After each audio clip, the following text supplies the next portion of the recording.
São 14 horas desta segunda-feira, dia 30 de julho de 2018. Começa agora mais um programa Saludes, que para quem está chegando agora, para quem está sintonizando agora, visa o resgate das medicinas ancestrais, sobretudo a acupuntura, que é a minha especialidade, é o meu trabalho cotidiano, mas também traz a medicina ayurvédica, indiana, um pouquinho difícil de bons profissionais nessa área, e a tibetana mais raro ainda, infelizmente, aqui no Brasil. E ligando a tudo isso, as técnicas de ponta para a qualidade de vida e bem-estar. Entra aí medicina quântica, física quântica, a medicina integrativa, diversas áreas da medicina que estão se desenvolvendo, estão crescendo, apesar de muito movimento em contrário, inclusive de entidades oficiais dos próprios médicos, infelizmente.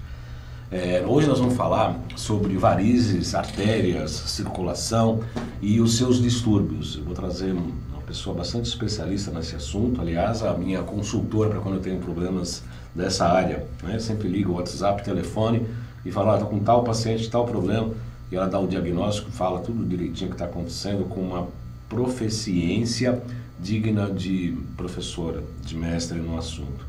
Ela é esposa do Dr. Alain Dutra, um médico que tem sempre nos acompanhado aqui no nosso programa em vários temas, e há muito tempo que estava querendo trazê-lo, mas como ela trabalha num hospital, inclusive lá no ABC, onde todas as segunda-feiras, a gente teve que agendar com bastante antecedência. Inclusive na semana passada começamos a falar sobre acupuntura e depressão, e esse que vos fala se estendeu muito na apresentação do tema, e para falar sobre como a acupuntura trata a depressão, nós vamos falar na próxima segunda-feira, no próximo programa. Tudo isso porque o Saludes é um programa que está em ressonância com a própria vida.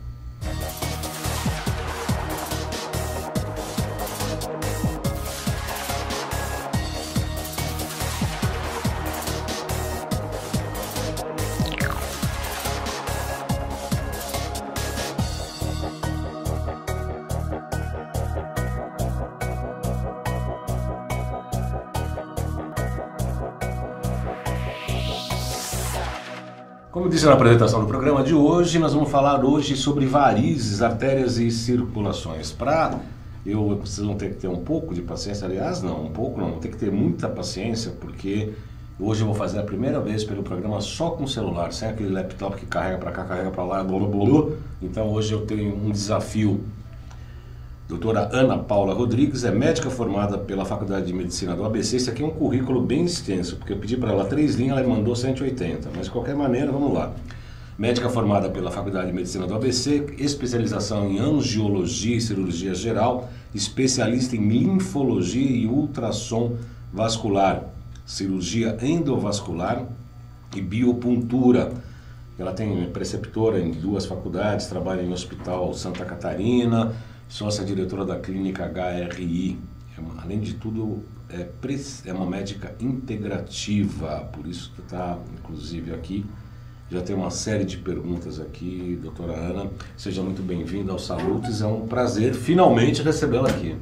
O prazer é todo nosso, primeiro porque é um programa que eu acho que tem aí uma audiência muito seleta, de pessoas que buscam informações de qualidade, sempre seus convidados são pessoas realmente que trazem vários assuntos, e você é um entrevistador de primeira, né? Além de ser um amigo também nosso. Queria agradecer a todas as pessoas, né, que depois que a gente falou que vinha aqui, deram mensagens de apoio, de carinho, que estão aí na nossa audiência, e quem realmente não tiver oportunidade de ver ao vivo, depois tem a oportunidade de ver no canal do YouTube, né? Isso é muito bom, e poder rever. Quanto à parte de cirurgia vascular, a cirurgia vascular realmente ela é uma especialidade muito extensa, né? Como você já viu, o cirurgião vascular hoje ele pode atuar no diagnóstico clínico, no diagnóstico através de exames endovascular, que é o cateterismo, ultrassonografia vascular, pode atuar em ambulatório de úlceras, né, as feridas, dentro da linfologia, né? A linfologia é uma subespecialidade da cirurgia vascular que faz o estudo das doenças linfáticas, né? Que antigamente o pessoal chamava de elefantíase, as erisipelas, e que hoje, com a questão oncológica, aumentou bastante, né, Baldão? Os pacientes hoje que têm alguma patologia oncológica, algum câncer em expansão, ou já que fizeram tratamento cirúrgico ou radioterápico, muitos evoluem, né, principalmente as mastectomizadas, com linfedemas de membros superiores. E então o cirurgião vascular ele tem aí uma importância desde a gestação, a gente brinca, né, desde a grávida até o idoso, né, e a gente também trata a criança. Muitas crianças que têm malformações vasculares, hemangiomas, elefantíases, também são tratadas pelo cirurgião vascular. E dentro de tudo isso, a qualidade e o estilo de vida muitas vezes atuam como principais molas que fazem com que as doenças podem ocorrer. Quando você tem uma questão vascular na família, principalmente as varizes, que são as principais queixas dentro dos consultórios, o seu estilo de vida muitas vezes vai determinar quando que essas varizes vão aparecer, quando essas varizes vão complicar. Por isso que eu acho importante essa questão realmente aí, dessa visão da maioria dos colegas, né, cada vez está aumentando mais, das equipes multidisciplinares, né, a vascular hoje tem muita intersecção. Exato, com a acupuntura, para a questão de dor, do próprio linfedema, com a nutrição, na questão de uma melhor qualidade do peso desse paciente, também da qualidade de dieta. Esse paciente tem que ter um colesterol, uma glicemia, né? Uma nutrição na parte dos folatos melhor, fazendo com que evite uma série de doenças vasculares. Além disso, a fisioterapia tem uma intersecção, como você disse muito bem, com a vascular, na questão de reabilitação do paciente, muitas vezes no pré e no pós-operatório de uma cirurgia de varizes, num paciente que tem um linfedema, um edema importante, que precisa fazer ali a questão do atendimento fisioterápico através da drenagem linfática, da pressoterapia e também da reabilitação da questão articular, que muitas vezes esse paciente teve uma perna pesada durante muitos anos e tem uma patologia articular. Então, hoje a gente associa muito a hidroterapia, o RPG, o pilates, e esse paciente consegue melhorar a marcha, consegue ter menos dor e dar uma melhora na questão vascular. Então, é muito importante. Os ginecologistas são grandes parceiros, porque a gente tem aí uma interface muito grande na gestação, com a questão das varizes, do edema, da hemorroida, e também no caso das tromboses, né? Hoje, a gente às vezes acha que está tendo um surto de trombose. Na verdade, o que acontece é que o uso de hormônios, né, desde o anticoncepcional, meninas estão usando cada vez mais cedo, seja para evitar a gestação, seja para cisto de ovário, endometriose, para questões de beleza aí, né, de pele, e com isso a incidência, né, de trombose tem aumentado. Além de que você tem hoje uma maior gama de exames diagnósticos, né, os exames de trombofilia. Então, hoje a gente vê que tem muitas pessoas trombofílicas, famílias trombofílicas, e que frente aí ao anticoncepcional, ao câncer e a outros fatores, começam a ter a trombose com uma recorrência maior, né? Então, o papel do cirurgião vascular dentro da saúde geral é importante. Eu só falei boa tarde, ela deu uma aula aqui, né? Eu só falei boa tarde, ela não deixou nem eu fazer a pergunta, né? Agora pronto, agora você... Posso perguntar? Posso começar? Não? É interessante, por causa da tua ansiedade que você está falando tudo isso, né? Deve ser. Ela acabou dando uma aula aqui muito legal, muito bacana, mas muito provando, né, exatamente o que havia dito, que era uma das pessoas mais indicadas para falar do assunto, porque ela tem essa proficiência, como realmente eu sempre falei nas prévias aqui do nosso programa. Muito grato pela tua presença. Eu sei que você deixou de ir ao Hospital Santa Catarina hoje, né? E para estar presente aqui com a gente, e a gente vai aprender muita coisa com ela. Com certeza já tem uma série de perguntas aqui anteriores ao início do programa, e as pessoas podem participar por conta do bendito celular. Vocês participem só da minha página, tá? Facebook/João Carlos Baldan, só essa, mande mensagens, porque não dá para eu ficar mudando de páginas aqui no celular. Vamos falar um pouco do que é varizes, principalmente para as pessoas, porque assim, tem muitos médicos que nos assistem, muitas pessoas da área da saúde, fisioterapeutas, médicos das mais variadas especialidades, tem realmente muitos médicos, mas tem muitos leigos também. O que caracteriza uma varize? Vamos voltar um pouquinho para a gente começar, depois avançar um pouco nas problemáticas. O que é uma varize? É um engrossamento das paredes, é uma dilatação da veia? O que é uma varize? Bem, as varizes, né, como eu já disse, é o principal foco aí dos consultórios de vascular, né? E é uma doença que tem um caráter familiar importante e é uma veia que está dilatada e sem função, o que às vezes você pega até nos laudos como insuficiente. Você pode ter às vezes uma veia com maior diâmetro, né, um pouquinho mais aumentada, mas que permanece com a sua função, que é de fazer o retorno ao coração, dos pés ao coração, do braço ao coração, e que não tenha nenhum sintoma, certo? Pacientes, às vezes, com aumento de peso, pacientes muito altos, pacientes que fazem musculação, pode ter uma veia um pouquinho aumentada, ectasiada, né? Mas que não tenha perda de função. Esteticamente, muitas vezes o paciente vai ao consultório e fala, isso é uma variz? Quando você faz o exame clínico, o exame de ultrassom, você percebe que ela ainda está com as válvulas abrindo e fechando na direção correta e não está tendo aí nenhum refluxo, nenhuma perda de pressão nessa veia. E as varizes, elas podem ocorrer em qualquer idade, né? A gente hoje tem desde a adolescência até a fase mais tardia. Podem ter sintomas ou não. Você tem desde aqueles vasos fininhos, né, que é muito uma queixa estética das mulheres, como veias muito grossas. E depende muito dos sintomas. Às vezes tem paciente com veias grossas que não tem sintoma nenhum. E tem pacientes com pequenos vasinhos e já tem sintomas, né? Os principais sintomas são dor, tipo peso, cansaço, principalmente do joelho para baixo, no período mais tardio do dia, piora no calor, piora no período menstrual.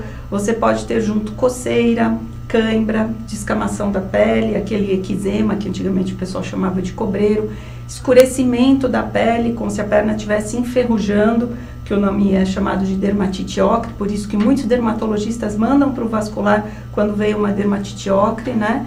E a sensação de que essa perna está inchando, ela pode inchar de repente só no fim da tarde e com a progressão da doença já amanhecer com ela inchada e às vezes mais endurecida. Nesse momento, muitas vezes o sistema linfático, que é parceiro do venoso, começa também a ter problemas. E você pode ter diversas complicações, né? Além dessas mais comuns, você pode ter a flebite. O que é a flebite? Né? Uma coisa que a gente pega muito é a confusão de três coisas: flebite, trombose e erisipela. São totalmente diferentes. Podem até coexistir numa mesma perna, tá? Então, a erisipela é um processo infeccioso. Você tem ali uma frieira, você tem uma unha maltratada, uma picada de mosquito, você entra ali uma bactéria e você tem uma contaminação da linfa, do tecido subcutâneo, então dá aquela perna avermelhada, febre alta, tá? Mal-estar geral, e isso é um processo infeccioso, que na maioria das vezes vai precisar de antibiótico. Erisipela. Erisipela, né? A zipela, que antigamente o pessoal benzia, tudo, até hoje, né? E você pode ter recorrência da doença se você não cuidar principalmente ali da porta de entrada, ou se for um diabético grave, um desnutrido grave, que precisa melhorar a imunidade.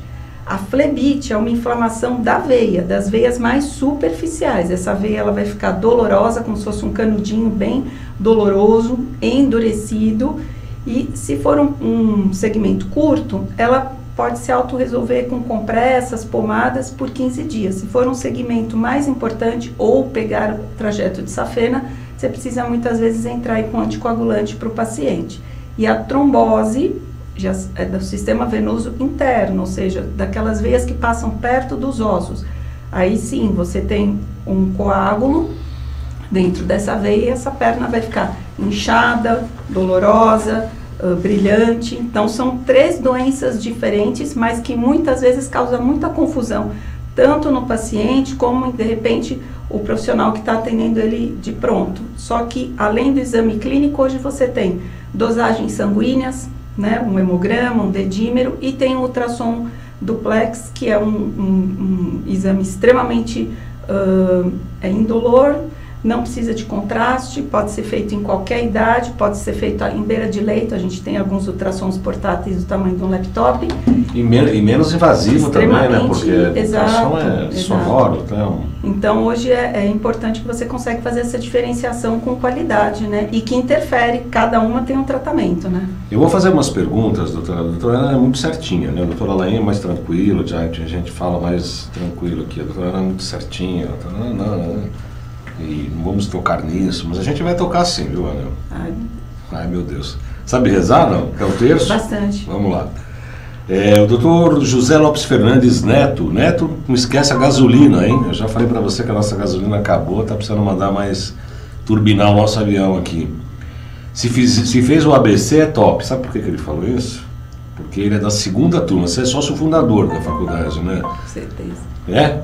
Com certeza é sócio fundador da faculdade do ABC, que aliás é de grande e boa memória. É lá que o professor Saporito deve estar dando aula ainda lá, né? O Vladimir Saporito, um grande amigo e irmão. Quando meu filhote Arthur, que aliás você também tem um filho Arthur também, que eu não conheço pessoalmente, mas conheço de foto. O Arthur falou, quero fazer medicina. Eu falei, tem certeza? Ele falou, acho que sim. Eu falei, então peraí. Liguei pro Saporito e falei, Saporito, o Arthur quer fazer medicina. Traz ele aqui. A gente entrou no laboratório de anatomia patológica e fizemos um UTI infantil, UTI adulto e etc. Tudo ciceroneado pelo Saporito, grande irmão e amigo pelo qual sou eternamente grato. Já deixou uma pergunta, tudo bem, parece que no exterior estão usando medicamentos lipossomais. Você sabe o que é isso? Você tem alguma vantagem? Porque ele está inclusive perguntando se já chegaram aqui no Brasil esses medicamentos. Tem notícia, doutor? Não tenho conhecimento dessas medicações. Outra pergunta do José Lopes Fernandes Neto é sobre o MMS e o CDS, que praticamente são desinfetantes, né, doutora Naine? O CDS e o MMS é dióxido de cloro, né? Isso. São utilizados para várias doenças diferentes, né? Inclusive eles têm um efeito, não são tão bem estudados quanto, né? Mas eles têm um efeito semelhantes ao ozônio, né? Só que seria um ozônio via oral, né? Líquido, né? Eu particularmente recomendo para doenças infecciosas em geral, porque ele é muito bom, tem um efeito antiviral, antibacteriano, antiparasitário, né? De amplo espectro, mas ele é utilizado para várias doenças. Assim. O problema é que falta literatura médica oficial falando sobre mais detalhes, né? Mas a pergunta que ele faz é especificamente varizes, né? Para úlceras varicosas e erisipelas. Erisipelas que poderia ser, né? Pelo conto de ser uma infecção, né? Poderia ajudar, sim, no caso de ser uma infecção, pelo efeito antibacteriano. Mas realmente, dentro da especialidade dela, né? Ela não tem experiência com CDS para isso, né, Ana? Não tive a oportunidade ainda. Mas acho que a gente poderia começar a fazer uns testes, né, doutora? Lá, inclusive local, né? Estudos aí, local, inclusive, né? Verdade. Outra pergunta do José Lopes é se terapias de reposição hormonal têm alguma implicação em nível vascular. Sim, né, como eu já pontuei, né, na questão do anticoncepcional, a gente sabe que a hormonioterapia, principalmente a não bioidêntica, ela tem uma alteração da coagulação, principalmente os estrógenos, né? Seja em pequena dose, como no anticoncepcional, como em doses maiores, como no TRH, na terapia de reposição hormonal mais tradicional, você tem um aumento, sim, da chance de flebites, da chance de tromboses, e quando essa paciente tem outros fatores de risco, né, como obesidade, sedentarismo, diminuição de folatos, né, principalmente nas mutações das trombofilias, ou é uma fumante, você junta, a gente fala, né, a gasolina e o fogo. Então, um fator externo, que seria o hormônio, e mais os fatores aí de qualidade, de estilo de vida ou genética, e você aumenta bastante o risco de trombose e flebites no paciente. Só uma parte, realmente existe essa conexão que ela está falando, né, mas é importante lembrar o seguinte, né, que o metabolismo adequado dos estrogênios, né, é o que vai determinar se a pessoa vai ter ou não vai ter um risco aumentado em relacionado a essa genética que ela falou, é muito importante, né? As mutações, né? Os SNPs, né? As mutações de um único nucleotídeo que acontece na enzima MTHFR, metiltetrahidrofolato redutase, né? Que são várias mutações que a gente tem teste genético para ver. Quem tem essas mutações no teste genético tem a maior possibilidade de fazer trombose, fazer câncer, fazer doenças cardiovasculares, né? E é muito importante o metabolismo adequado dos estrogênios, né? Não ter acúmulo de 4-hidroxi nem 16-hidroxiestrona, porque esses dois tipos de estrogênios é que vão gerar realmente um aumento de risco de trombose, né? Qualquer hormônio que aumenta o risco de trombose, principalmente, né, os anticoncepcionais orais, não é isso, Ana? E essa reposição de hormônios idênticos via gel, né? Via gel pela Se pele. for bem indicado, com doses corretas, uma pessoa bem que está com bons hábitos de vida, que faz atividade física regular, que se alimenta adequadamente, que está num peso adequado, não tem problema. Se for feito tudo correto, né? Agora, se a pessoa estiver fazendo doses exageradas de estrogênio, estiver convertendo muito para estrona e estiver formando os metabólitos da estrona que são problemáticos, aí sim pode aumentar o risco. Por isso que assim, o hormônio, como qualquer outra coisa, pode ser remédio ou pode ser veneno.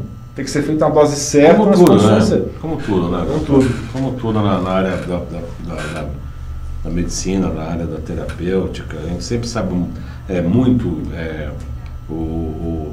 a gente brinca aí em algumas palestras, em algumas aulas, o arsênico, né, ele é um produto homeopático, né, o arsênico. Agora, conforme for a dose, você mata o paciente, obviamente, também com outras coisas. Felizmente, a acupuntura não tem isso, não. Teve alguns casos, né, que falaram assim, o Conselho Federal de Medicina, em 1995, que até 95, quem fazia acupuntura no Brasil era charlatão, né? Aí em 95 o Conselho Federal falou, não, isso aqui vai virar uma especialidade médica. Bacana, a gente não se preocupa que os médicos possam fazer acupuntura, né? Mas teve uma entrevista do qual eu também participei, a gente fez um debate, que tem um acupunturista que falou que a acupuntura podia matar. E aí eu achei o jornalista absolutamente despreparado, né? Porque se fala uma coisa dessa para mim, fala, bom, eu quero os casos, né, que aconteceram, me prova você tem que me provar que a acupuntura pode matar. Teve sim uns 4, 5 casos em milênios aí. Um deles foi no VC17, que a pessoa colocou uma agulha, que é bem em cima do externo, e por azar do acupunturista, esse paciente tinha um buraquinho no externo, um buraco congênito, que era uma falha de nascimento. E o danado do acupunturista acertou o buraquinho e pegou a aorta. A aorta? A aorta. Nossa. Aí começou a vazar sangue para 30 metros, obviamente não conseguiu. Mas assim, são 2, 3, 4 casos, né? E sabe quantas sessões de acupuntura se praticam no mundo por dia, por hora? Você tem noção disso, é um número gigantesco, astronômico. É a mesma situação do ozônio, né? O ozônio é considerado um procedimento extremamente seguro, muito mais seguro que a maioria dos procedimentos. Isso aí são dados internacionais, a gente sabe que no Brasil não está regulamentado, mas se você for ver a mortalidade do ozônio é 0,000. É uns 5 zeros antes de chegar no 4, né? 0,000. Aliás, sobre o ozônio, tivemos... Ó, aqui o Xerec. De vez em quando precisa acordar o Xerec, porque ele dá umas cochiladas. Assim. Sobre o ozônio, tivemos aqui a doutora Maria Emília Gadelha, ex-presidente da ABOS, Associação Brasileira de Ozonoterapia, sobre um tiro no pé, né, que esse mesmo conselho que estamos nos referindo agora fez, felizmente, né, saiu pela culatra o tiro, né, porque está todo mundo procurando ozônio, e essas são umas coisas, eu tenho aparelho de ozônio, eu sou paciente de ozônio, eu aplico ozônio e vou continuar aplicando. Essa é uma das vantagens de a gente não ter feito medicina por acaso. Em alguns momentos da minha vida eu sempre me arrependia, falava, devia ter feito medicina. No caso do ozônio, ainda bem que eu não fiz medicina. Por falar em ozônio, a doutora Ana falou, não vou falar, vai falar sim. Qualquer coisa a doutora Laí ajuda, tá bom, doutora Ana? Minha sogra, fala o Leandro Ramos, minha sogra tinha muitas varizes nas pernas por falta de circulação, cigarro e diabetes. Quase perdeu a perna por conta, eu acho que o quadro deveria estar bem sério. Mas fez ozonioterapia e além de não precisar amputar o membro, suas varizes sumiram. PS, logicamente que o problema vai voltar se ela não parar de fumar e comer carboidratos. O que a senhora tem a dizer sobre este caso, doutora? Bem, agradeço aí ao comentário do Leandro, né? Para começar, diferenciar problema arterial de problema venoso, né? Uhum. Varizes não levam a amputação, né? Não levam. Varizes são veias, pode levar a flebites, tromboses, elefantíase e úlcera. Isso é muito bom explicar isso. A artéria, é isso que você põe a mão aqui no pescoço, no pulso você sente a pulsação. O pulso é o que leva o sangue oxigenado, certo? Geralmente um paciente fumante, diabético, hipertenso, com colesterol aumentado, ele vai ter o quê? Um envelhecimento, um acúmulo de placas de cálcio, né?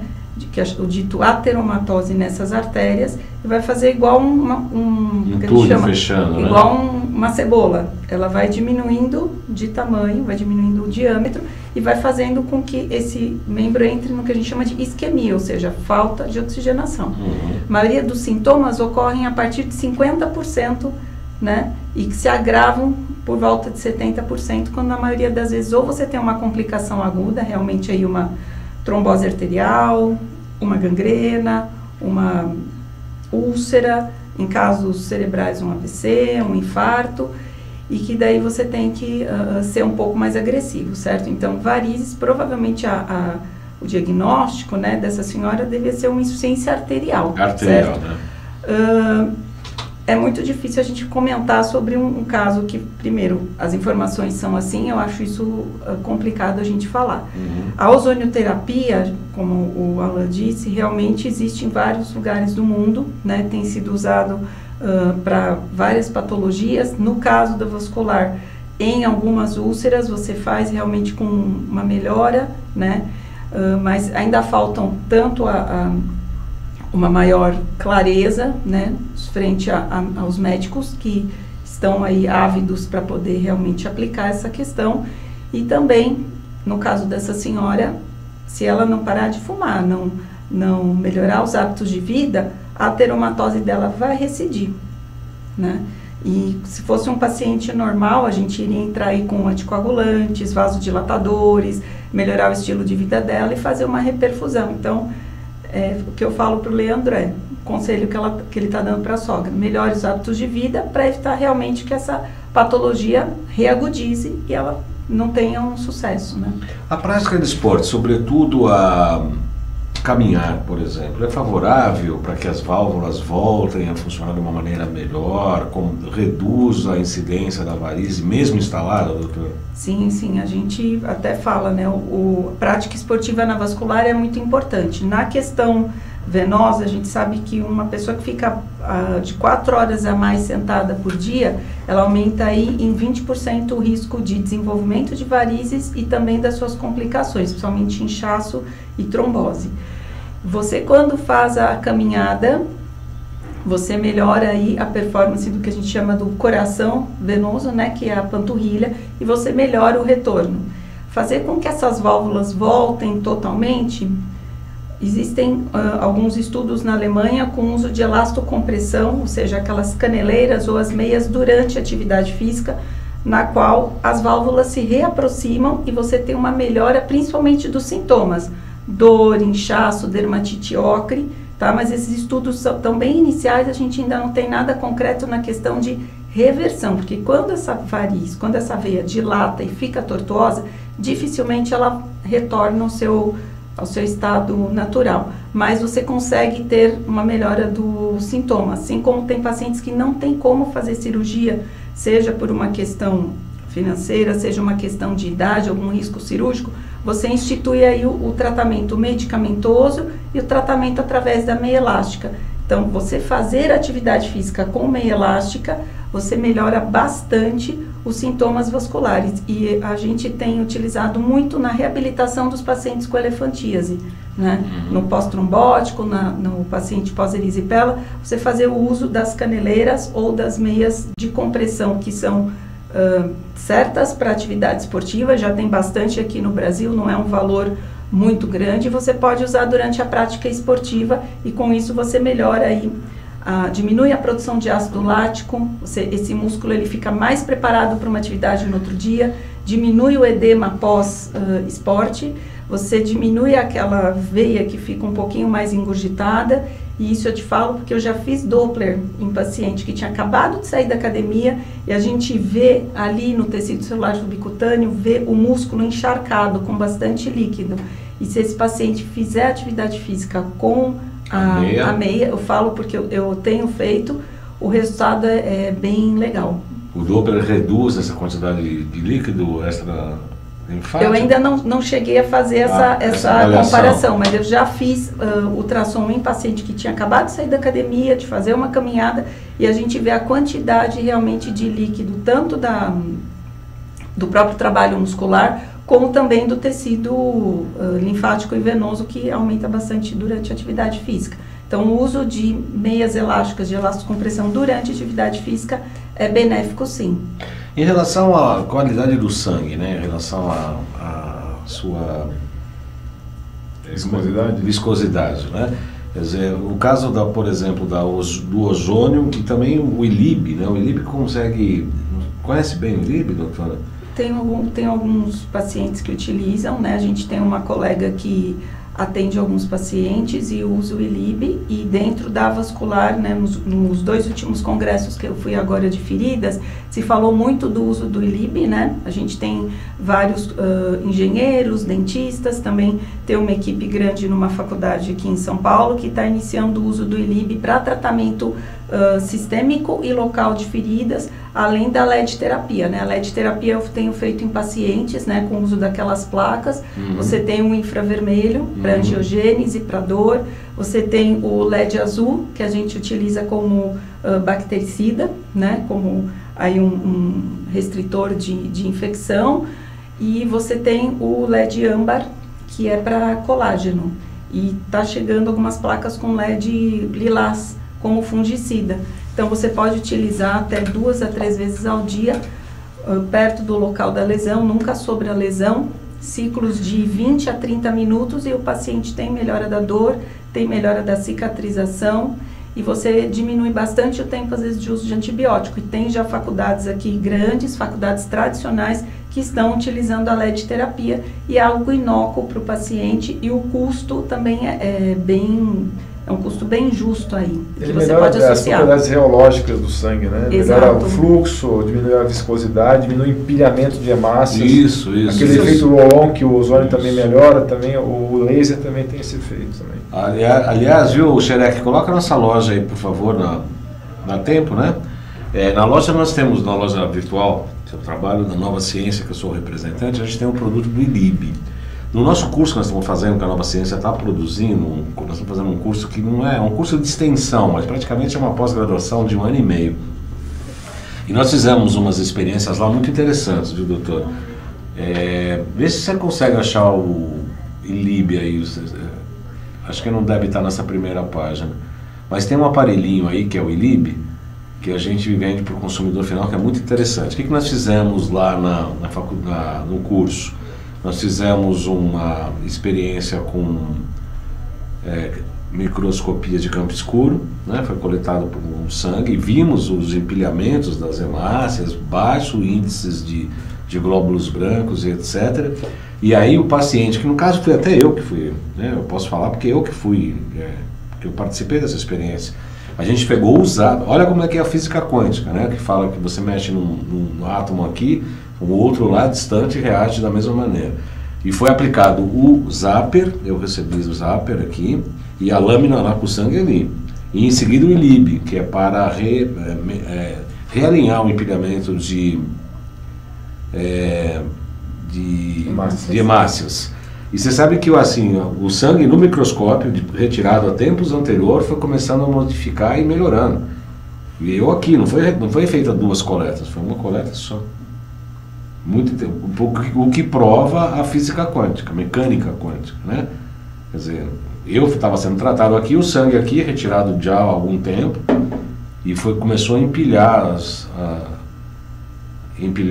hemoglobinas, começou a ter mais... Mudou todo o campo, e eu recebendo um tratamento aqui, inclusive o ILIB, que é um raio laser que você coloca em cima de uma veia, principalmente a veia aqui do braço. Você liga lá 10, 20, 30, 40 minutos, e além disso tem o 532 Hz, que é muito próximo a uma harmonização geral, né, por intermédio do Hertz.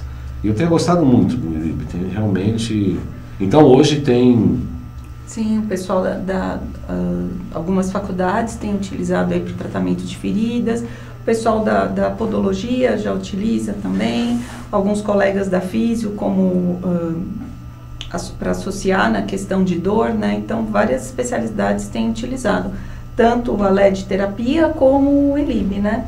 E é legal porque o Brasil tem despontado bastante nisso. A gente tem pelo menos aí 3 ou 4 grandes empresas que têm cada vez mais aumentado a gama aí de produtos, e que os colegas estão podendo também utilizar, né? Aliás, por falar nisso, né, quer dizer, no Brasil nós temos uma das melhores acupunturas do mundo. A acupuntura brasileira hoje é superior à acupuntura que é feita na China. Vocês sabiam disso ou não? Pois é, o fato é esse. A acupuntura brasileira é superior à acupuntura praticada na China. E eu explico por quê. O Mao Tse Tung, em 1949, que é o Lula chinês, proibiu lá tudo que era ligado ao imperador. E a acupuntura de verdade, a acupuntura de fato que nós praticamos, é ligada ao taoísmo, que tinha o imperador amarelo que perguntava para o Qipô, o seu médico, quais eram as vantagens do tratamento com agulhas. O grande clássico, né, o Lin Bichu e o Sou Wen, que são as bíblias dos acupunturistas, é baseada nessa conversa do imperador amarelo, que ele era o representante de Deus na Terra, e o seu médico, que era o Qipô. Com a vinda do Mao Tse Tung, tudo que é ligado ao imperador foi queimado, destruído, e até hoje o taoísmo é proibido na China. Eu sei disso porque há uns 4, 5 anos atrás, uma amiga cantora foi morar em Pequim, em Beijing, e me perguntou, quero fazer acupuntura. Eu falei, procure um mestre taoísta. Ela falou, você está louco? O taoísmo é proibido aqui na China. Além disso, na Associação Brasileira de Acupuntura, na ABA, onde eu tive o orgulho de me formar, algumas pessoas, alguns professores inclusive, eu acabei dando aula lá, mas alguns outros professores foram na China para fazer um curso de acupuntura em português. E acabaram chegando lá, dando aulas. Recentemente eu atendi um chinês, a esposa de um chinês, que ele veio na segunda consulta, e aí eu peguei o pulso dela para começar a fazer as aplicações. O chinês ficou louco, ele falou, você foi para a China? Eu falei, não, nunca fui na China. Ele falou, não se faz mais isso aqui na China, pegar pulso é só nos antigos, distantes rincões, onde a acupuntura é ensinada de vô para neto pela boca ou ouvido, não tem nada escrito, etc. Ou seja, o estudo clássico e a reverência para a tradição chinesa hoje é muito mais percebida e praticada aqui do que na própria China. E na música, que a gente poderia dar um exemplo, né? Você vai para a França hoje, né? Tom Jobim é muito mais respeitado e ouvido lá, Vinícius de Moraes é muito mais respeitado e ouvido lá do que aqui, que as pessoas antigamente, eu não quero nem falar o que ouvem, porque eu não quero ficar bravo e nem ser tanto quanto sarcástico, mas enfim, na França se dá o devido valor a pessoas como o Tom Jobim, Vinícius de Moraes, Toquinho e etc, que aqui no Brasil não estão nem aí. Doutora, tem mais? Então, respondi então, hoje a acupuntura, não só a acupuntura, mas como outras áreas, como a doutora está falando, o Brasil desponta em várias áreas, na área da saúde, inclusive, né? das medicinas frequenciais, inclusive no curso da Nova Ciência, a gente tem percebido que os nossos aparelhos é melhor do que Portugal, na Inglaterra, na França. A nossa medicina frequencial hoje é muito mais desenvolvida do que outras partes do mundo. José Lopes continua assistindo o nosso programa e falou, se der tempo, pedem para comentar sobre a fototerapia por LED, que você já comentou, né, doutora? E a vitamina C em altas doses, se são indicadas para flebites. Bem, a vitamina C, até uma coisa engraçada, que era um exame que até uns 4, 5 anos atrás, dificilmente a gente pedia. Primeiro porque não é todo laboratório que faz, pelo menos lá no ABC agora tem 3 ou 4, mas não é todo laboratório. É um exame que muitos convênios não autorizam, e a gente pedia assim muito raramente, né? E eu comecei a pedir com uma constância maior, porque muitos pacientes com hematomas, muito paciente com sangramento, epistaxe, gengival, e para diagnóstico diferencial, né? O paciente aparece com hematomas pelo corpo, não bateu, o que será, né? Então eu sempre faço um protocolo aí para verificar, primeiro um hemograma, um teste de coagulação, e peço então aí o vitamina B12, a vitamina C, e já tive desde púrpuras, né? De quedas de plaqueta agudas importantes, anemias, leucemias e vitamina C baixa, né? Então, uma coisa importante, até outro dia vendo uma aula do Alain, e depois ele acabou me dando aí um suporte de que muita gente está com vitamina C baixa, porque a vitamina C é importante aí para a síntese, né, Alain, do cortisol, e como as pessoas estão extremamente estressadas, muitas vezes até está tomando lá 1 grama seu por dia, ou tem uma dieta aí rica em vitamina C, só que ele está gastando demais. Então, a vitamina C eu tenho pedido, tenho visto muitas pessoas com deficiência, a gente tem reposto. Para a questão da flebite, entraria aí como um anti-inflamatório. Então, você pode usar de 1 a 2 gramas na fase aguda, na erisipela também, como um anti-inflamatório, né? Ele, inclusive, agradece boas respostas, muito clara e segura. Parabéns a você, doutor José Fernando Lopes. A Arina GC pergunta o seguinte: doutor, o tamanho da meia é de acordo com o peso e a altura da pessoa? E já faz uma consultinha aqui rápido. No caso dela, são 66 quilos e 1,66 m. A senhora pode indicar uma marca com qualidade, por gentileza? Doutor Baldan, parabéns pelo excelente programa. Aqui só senta cachorro grande, eu já sempre falei isso desde o Alan, né? O pessoal fala, como grande. Cachorro grande? É, gente que tem peso, senão não vem. Você só põe 1,70 m para cima. Bem, quanto à meia elástica, eu acho que nos últimos anos, uma coisa importante, a gente teve uma expansão do número de marcas aqui no Brasil, né? Graças a Deus, porque a gente sempre teve 1 ou 2 marcas e hoje a gente tem pelo menos 5 no mercado e que atendem aí os diversos pacientes, né?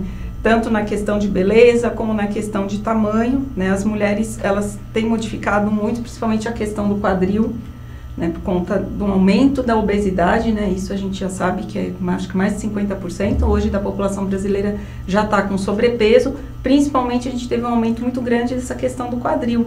E que às vezes é complicado você achar uma meia, né? O ideal seria o quê? Uma meia sob medida. Já temos hoje uma marca que está fazendo meia sob medida para os pacientes, porque muitas vezes aquela meia padrão que você vê pelo tamanho do pé, pelo tamanho do tornozelo, quando você vai tirar as medidas para prescrever uma meia, você pega o quê? O diâmetro do tornozelo, o diâmetro logo abaixo do joelho, diâmetro na raiz da coxa. E as alturas do pé para o joelho, do joelho para o quadril. E isso você tem uma tabela. E dentro dessa tabela você tenta encaixar para o paciente o tamanho de meia, certo? O tipo da meia, você tem meia 3/4, que é até o joelho, você tem meia 7/8, que é até metade da coxa, e a meia que vem até aqui o quadril. Eu digo que cada paciente tem uma meia adequada. Você tem que ver uma senhora de 70 anos com uma artrose de coluna, uma artrose de mãos, vai ser muito difícil essa paciente às vezes colocar uma meia até o quadril. E para tirar depois tem que chamar uma ambulância, né? Uma paciente que tem infecção urinária de repetição, também você usar uma meia elástica, tipo meia calça, piora. Então, é muito importante você avaliar o paciente, não só a prescrição, olha, uma 15/20, uma 20/30, você tem que ver, será que esse paciente vai conseguir usar meia? Porque uma das maiores queixas do paciente já chega assim, doutora, você não vai me dar meia. Eu falo, calma. A meia que a sua mãe usou, aquela meia que usava na televisão, que vendia na farmácia, hoje a gente já tem outras opções. E hoje você tem os calçadores de meia. Então, um paciente que tem aí um sobrepeso, um paciente que está acamado, que tem uma artrose, você tem um calçador de meia que te ajuda. Ele parece um cabide diferente, depois, próxima vez eu trago, e que auxilia o paciente ao calçar a meia. Então, o importante é calçar a meia. Se ela conseguir colocar uma 3/4, já vai me ajudar muito. Né? Porque vai bombear somente o coração aqui da panturrilha. Mas é importante adequar bastante e ir em lojas que realmente façam a medida correta do paciente. Hoje a gente tem alguns sistemas de delivery muito bons, tem alguns que vão até a casa do paciente, tiram a medida e de acordo com a prescrição médica, adequam aí a meia para o paciente. Mas sempre precisa da prescrição, né, doutora? O que existe, assim, as meias ditas meias de prevenção ou meias de descanso, que é a famosa suave compressão, muitas vezes você tem a livre demanda, você pode comprar até na perfumaria da farmácia. As meias ditas de média e alta compressão, que são acima de 20 milímetros de mercúrio, precisam da prescrição. Por quê?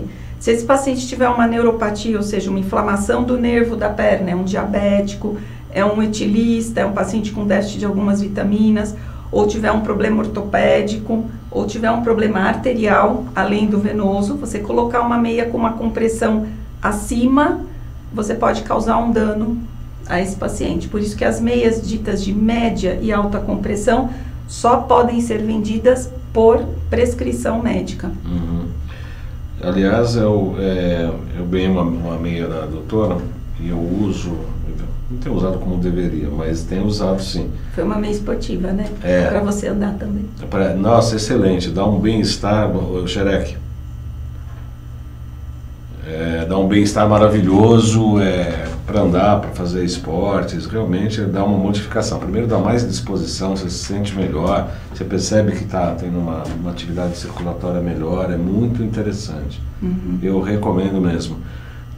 Qual a porcentagem da população, na sua opinião, que hoje deveria usar essa meia? Você diz a esportiva ou a de descanso? É esportiva. A esportiva, quem pudesse, quem pratica esporte. Se a gente for pensar assim, na Europa se usa muito mais meia elástica que no Brasil, primeiro por conta das temperaturas e porque lá não existe tanto um preconceito estético, até que as meias, né, tive a oportunidade 2 vezes de ir numa fábrica de meias aqui para ver como é construída, né, como é confeccionada uma meia, e é um trabalho realmente primoroso. E eles falam que as meias brasileiras eles têm que ter muito cuidado com a estética, então põe uma rendinha, tem que ser uma meia às vezes um pouco mais fina, um pouco mais delicada, porque a preocupação com a estética, do mostrar a perna com a meia elástica, ainda para a mulher brasileira é um negócio meio assim, todo mundo vai achar que eu estou doente. E na Europa, muitas vezes, a meia é até mais feia, vamos dizer assim, do que a nossa aqui. Falando novamente na questão da pessoa que fica muito tempo sentada, hoje a gente fica muito tempo sentado na condução, no trabalho, depois em casa. Sim. Se você for ver, todo mundo teria que usar meia elástica. Se a gente fosse assim, bem geralzão, né? E essa seriam as meias descanso. As meias ditas de descanso ou prevenção de uma maneira geral, e quem tivesse já algum grau de questão vascular linfática ou venosa, usar as meias com compressão maiores depois de avaliação do vascular. Mas se você fosse olhar, todo mundo hoje, porque a maioria hoje está com uma questão de peso. A maioria hoje fica muito tempo sentado ou em pé na mesma posição.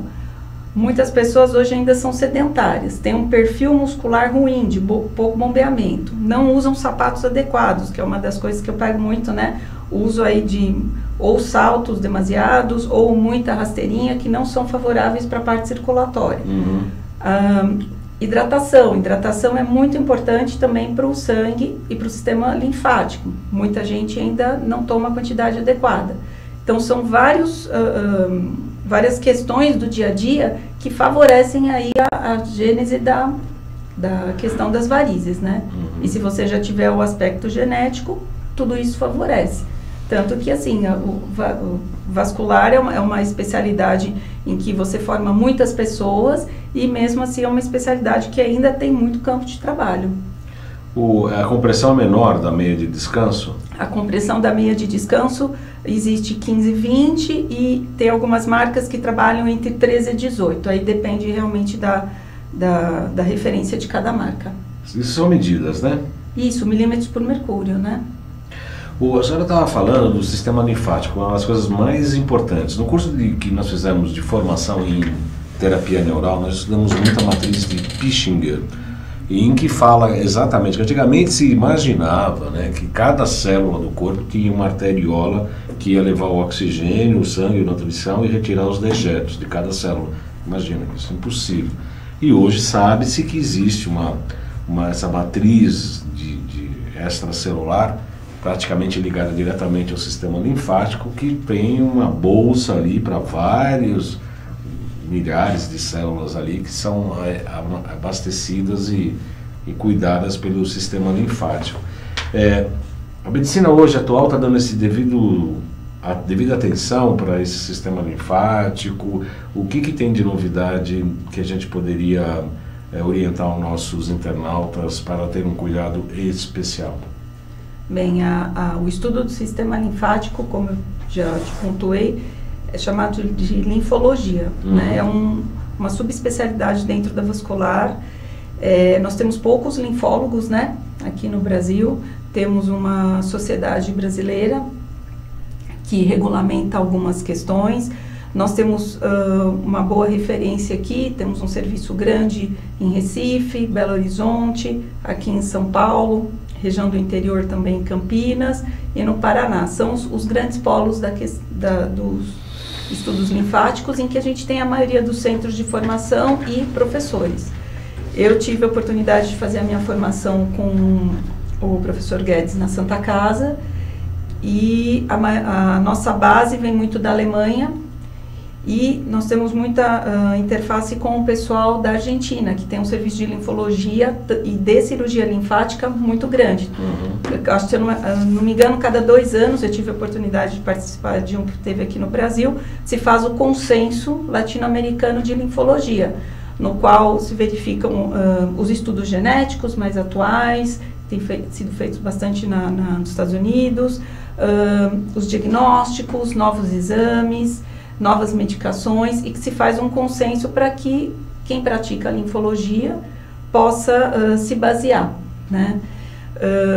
Quanto a exames, a gente antigamente fazia linfografia, em que se dissecava um vaso linfático, era uma coisa muito complicada. Hoje você tem a linfocintilografia, que é um exame feito na maioria das capitais e algumas cidades do interior, e que ele é muito preciso para avaliar a anatomia e avaliar também a função do sistema linfático, e que serve de base para diagnóstico, prognóstico e tratamento desse paciente. Eu acho que tem aumentado o interesse, principalmente pela questão oncológica no sistema linfático, né? Pela questão das doenças autoimunes, em que a gente vê muito paciente que abre um quadro linfático e, na verdade, o que está ali por trás é uma doença autoimune, é uma tiroidite, é uma alteração reumatológica, em que o sistema linfático é o primeiro a sinalizar, né? Então é importante num paciente que tem edema, né? A gente até brinca, né? A avó da gente falava que inchou o pé é perigoso, e é verdade. Um paciente que tem edema, ele tem que ser investigado. De onde vem? É cardíaco, é vascular, é uma questão oncológica, uma questão renal. Você tem que ver os principais órgãos alvos e ver o porquê que esse paciente está edemaciando. Não simplesmente dar uma meia elástica ou simplesmente dar um diurético, que por trás disso você pode ter uma doença, uma patologia grave, e a gente sabe que o edema é progressivo. Ele pode começar só no fim da tarde, depois ele ficar endurecido, já começar pela manhã, né? As grandes elefantíases, né? Aquelas pernas realmente em que a gente ainda tem algumas no consultório, no ambulatório de faculdade, às vezes a gente pegava, são mais incomuns de uma maneira geral, ocorrem mais no pós-câncer, e também pacientes que têm erisipela de repetição, mas ainda acontecem. E é importante saber que um paciente que tem um linfedema de muito tempo, existem algumas transformações carcinomatosas. Eu tive a oportunidade de pegar, se eu não me engano, o primeiro ou segundo caso de linfangiosarcoma de perna aqui no Brasil. Até na época a gente biopsiou, levou para um grupo grande do Sírio para discutir, e são casos raros, mas tem que ficar atento. O paciente que tem uma elefantíase há muito tempo tem que realmente discutir com o seu médico a questão ou não de uma biópsia. Vou fazer uma rápida parte, assim, o tempo deve estar um pouco avançado, mas a doutora Ana Paula é uma das poucas profissionais do Brasil que trabalha com linfático. Tem pouquíssimos vasculares que se dedicam realmente ao estudo do linfático. Ela é uma das poucas no Brasil. É um sistema muito pouco entendido, muito pouco compreendido ainda, né? E ela tem essa prerrogativa de ser especialista nisso, entender desse assunto. E uma novidade, inclusive, o linfático é tão importante que antigamente se achava que o crânio, o sistema nervoso central, não tinha sistema linfático. Tem. E um dos tratamentos mais de ponta que existe no mundo, sendo estudado nos Estados Unidos, para tratamento de Alzheimer, para prevenir e tratar Alzheimer, é uma massagem linfática do cérebro. Nossa, esse sistema linfático do cérebro que se acreditava que não existia e hoje a gente sabe que existe, chama-se linfático. Então é importante que o sistema linfático, a massagem linfática craniana, pode ser utilizada para tratamento de Alzheimer. E aplica para prevenção, inclusive. Eu imagino que a gente pode até fazer pesquisas nessa área, né? Vocês como médico não podem, mas eu como terapeuta posso. Então, terapia neural e a própria zonoterapia nessa área do cérebro, né? Hoje, na Barra de Axis, nós temos apresentado Barra de Axis. Vocês fizeram o curso ou não? Não, a gente tem uma grande amiga que é terapeuta, facilitadora, e ela tem nos apresentado o material, sim. Então, e aí esse material do Barra de Axis tem várias áreas do crânio em que a gente vai aplicar o Acufinder, que na verdade é um aparelho que eu e o Alexandre estava conversando na hora do café. Pegar o Acufinder, que é um estimulador, um localizador de pontos de acupuntura e também um eletroestímulo, né? Ele localiza e estimula usar esse aparelho para esses pontos do barra de axis. Vamos colocar nossas vinhetas. Corre lá, corre lá. A Q-Finder tá aí? Achou a Q-Finder? É esse aí, né? Esse aí você localiza, o paciente segura a barrinha e aí tem o cabo com duas canetas, né? Um você localiza e o outro você aplica o choquinho, que é um estímulo elétrico. Dá para utilizar nos pontos de barra de axis, inclusive nós estamos pesquisando, trabalhando nesse sentido. Não, eu queria colocar as vinhetas, tá na mão? Então aqui o Salutes, o WhatsApp é esse aqui para marcação de consulta comigo, 977192266, da doutora Ana, e depois ela vai passar os contatos. Esse aqui é o meu. Qual outro GC, por favor? Essa loja virtual onde encontra esses aparelhos é loja.jcbaldan.com.br. Tem vários equipamentos eletrônicos aí, a gente trabalha com todas essas maquininhas aí. Aliás, é por isso que não deu tempo de eu trazer o computador, porque o computador está tudo ligado com essas maquininhas aí e está lá no consultório. Se eu fosse pegar, não ia dar tempo de chegar aqui. Mais um GC, os contatos, o Instagram, @jcbaldan.acupuntura, YouTube são 2 canais, o João Carlos Baldan e o Além de Agulhas. Aqui é isso e aqui, João Carlos Baldan e Além de Agulhas. É difícil, né? Vamos lá.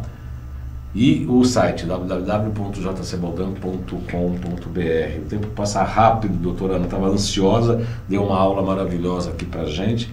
Você, como uma dama, me permitir que você se estendesse bastante, porque o Alain não dou tanta chance para ele assim não, sabe? Eu vou lá, a gente faz a revanche. Vou cortando ele, vou pegando no pé dele, não deixo ele muito tranquilo não. Com uma dama a gente tem que ter um pouco mais de compostura. As pessoas que quiserem entrar em contato com a senhora, doutora, como é que faz? E-mail, fax, telefone, sinal de fumaça, como é que faz? Bem, eu tenho um site, anavascular.com, anavascular.com. Conteúdo, preciso aumentar o conteúdo aqui, vou tentar pegar o professor aí, né? Ele que fez o site, inclusive, viu? Então, muito bom. Muito bom. Muito bom. E dúvidas, né? A gente tem uma página no Facebook, consultório doutora Ana Paula Rodrigues, que tem material também. E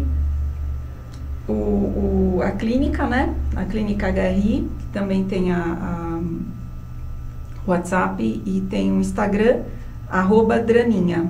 Draninha, Draninha, que é doutora R. Aninha, né? Isso, exatamente. Arina GC, valiosos esclarecimentos, muito obrigado. Tem alguns outros comentários aqui, mas eu não estou... Para variar, né? No computador eu já me perdi, no celular então, aí a coisa cresce. Depois me passa, eu passo. Eu respondo as pessoas. Todas as... aliás, depois esse programa vai para o YouTube. Se der tempo, aqui achei, José Lopes, se der tempo... Por que de não termos venoesclerose e lingoesclerose com a mesma frequência das artérias? Pergunta o José Lopes. Fitoterapia já falo, fototerapia falamos, tamanhos da meia. Patrícia Mesquita, querida amiga, grata por tantas informações, somos privilegiados com esse programa, muito boas explicações. Paulo Roberto Alves, Alexandre Souza, boa tarde. Gostaria de saber se a brilástica tem que ser importante, apesar de estar tratando de uma trombo e flebite. É importante? É importante. Primeiro, para evitar que você tenha aí as consequências, né, da flebite, que é inchaço, dermatite ocre, aquela perna escura, desenvolvimento de varizes, de um próprio linfedema, e evitar a recorrência de novas flebites. Então, é muito importante, sim, o uso da meia elástica durante e a gente até fala, não é só em uma perna, use nas 2 pernas sempre, a meia elástica. O José Lopes tinha acabado de perguntar aqui, olha que coisa, por que não temos linfáticos no cérebro, se tem alguma ligação da etiologia do Alzheimer? Mas até pouco tempo atrás se acreditava que não existia, né? Porque era muito difícil de provar anatomicamente a presença. Hoje a gente sabe que existe. Isso é pesquisa de ponta nos Estados Unidos. Existe sistema linfático no cérebro, sim. Carla Marques manda o meu abraço a esse casal lindo, paciente do Dr. Alain. Muito obrigado. Carla Marques. E valiosos esclarecimentos, enfim, tem alguns comentários aqui bastante lisonjeosos. Lisonjeosos. Acho que não existe. Lisonjeiros não existe. O Xerec já está aí batendo no vidro, mostrando os dentes aqui. Eu tenho que encerrar o programa aqui, que senão o cara é meio bravo, ele é meio forte, então eu não quero criar encrenca, né? Doutora Ana, muito obrigado pela sua presença. Eu sei que foi um certo esforço a senhora ter vindo até aqui, é um tanto quanto distante lá do seu QG.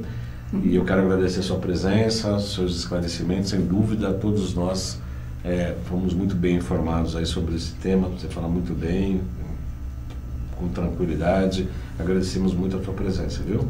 Eu que agradeço a você, a todos aí os internautas, os telespectadores, e convido você a, de repente, a gente fazer uma matéria lá no consultório, inclusive para mostrar como se faz um exame vascular, né, o que são as varizes, algumas coisas que a gente utiliza ali no dia a dia e que pode desmistificar o medo, às vezes, do paciente no vascular, do medo, você vai tratar varizes, você vai operar varizes, vai acontecer igual aconteceu com fulano, com ciclano, de deixar esse paciente mais ciente do que pode ser feito para ele, para a saúde dele, para evitar uma série de complicações e coisas, às vezes, muito fáceis, né, dentro do dia a dia mesmo. A gente fazer um ao vivo lá, aí leva o Xerec junto. Leva o Xerec. Doutor Alain, muito obrigado pela presença. Eu agradeço, sempre muito bom estar aqui, né, com vocês. Próxima semana, então, vamos dar continuidade ao programa que eu comecei a semana passada sobre acupuntura e depressão. Aliás, a doutora Ana, inclusive, fez alguns comentários na chamada, foram bastante pertinentes, foram comentados e serão comentados novamente no programa próximo. Se possível, sei que é meio difícil, mas se tiver o Skype, gostaria até de participar, dá para entrar online aqui e participar do programa. Vamos ver se a gente consegue instalar lá nos seus equipamentos, para que na próxima semana eu vou falar sobre a acupuntura, né, como é que ela trata a depressão e como é que a medicina integrativa pode. A doutora Ana fez umas chamadas bastante interessantes sobre questões hormonais, sobre fadiga adrenal, sobre excesso de cortisol, enfim, tem muita coisa boa. Eu desejo a todos uma boa semana, obrigado pela participação, pela audiência e até a próxima segunda, 14 horas aqui ao vivo. Boa semana a todos.